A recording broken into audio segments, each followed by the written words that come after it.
সবাই দেখতে পাচ্ছে যে দুষ্টু কোকিল চারিদিকে বাজছে রিলসে, মোবাইলসে অ্যান্ড এভরিথিং।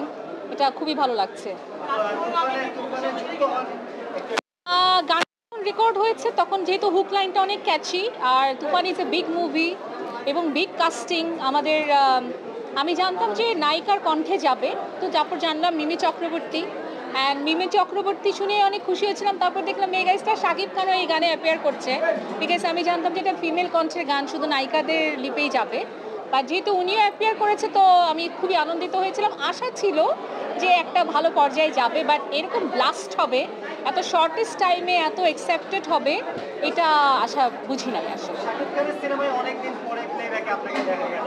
কি কি দেখছেন? তুফান রিলিজের পরে বা তুফান রিলিজের পরে সব মিলিয়ে যদি একটু আমি কোয়েশ্চেনটা বুঝি নাই। শাকিব খানের সিনেমায় প্লেব্যাক করলে একটা আলাদা এক্সপোজার পাওয়া যায়।